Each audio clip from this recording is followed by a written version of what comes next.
ഞങ്ങളുടെ മീറ്റ് ഗോഡ്സിനെ കൊടുത്തിട്ട് ഈ ഡ്വാർഫ് ആടുകളെ വാങ്ങിച്ചതിന് 1-2 കാരണങ്ങളുണ്ട്.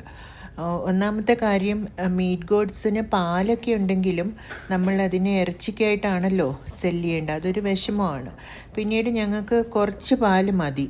ഇവിടെ കാനഡയിൽ ലൈസൻസ് ഉണ്ടെങ്കിൽ പാല് പുറത്ത് വിൽക്കാൻ പാടുള്ളൂ. പിന്നെ ലൈസൻസൊക്കെ എടുക്കുന്ന ഗുലുമാലിലോട്ടൊന്നും പോകണ്ടെന്ന് വിചാരിച്ചു. പക്ഷെ ഞങ്ങൾക്കൊരു ബുദ്ധിമുട്ട് അനുഭവപ്പെട്ടത്, ഈ ആടുകൾ ചെറുതായതുകൊണ്ട് പാല് കറക്കാനായിട്ട് ഇരുന്ന് കറക്കാനൊരു പ്രയാസമാണ്. നമ്മളിപ്പോൾ മെഷീൻ കൊണ്ടുവന്ന് കറക്കാനായാലും അത് താഴെ ഇരുന്ന് ഫിറ്റ് ചെയ്യാനൊക്കെ പ്രയാസമാണ്. ഇതാണ് ഇവിടുത്തുകാരുടെ മിൽക്കിംഗ് സ്റ്റാൻഡ്.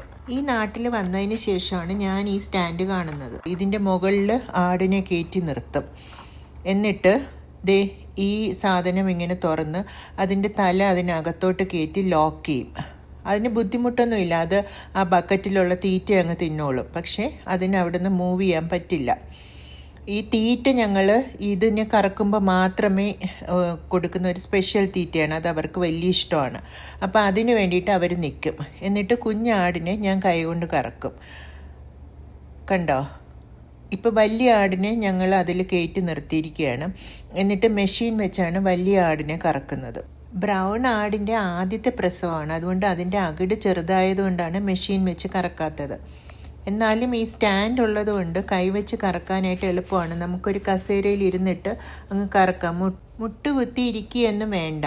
ഇതിപ്പോൾ ഞങ്ങളുടെ വീട്ടിലത്തേക്ക് ആവശ്യമുള്ള പാല് കിട്ടും. ഞങ്ങൾക്ക് ഒരു 1.5 ലിറ്റർ പാല് ഈ 2 പേരുടേന്നും കൂടി ആയിട്ട് ഞങ്ങൾ കറന്നെടുക്കാറുണ്ട്. ഇത് കണ്ടോ, മറ്റേ ആൾ അതിൻ്റെ ടേൺ വെയിറ്റ് ചെയ്ത് നിൽക്കുന്നത്. കാരണം അതിൻ്റെ തീറ്റയാണ്.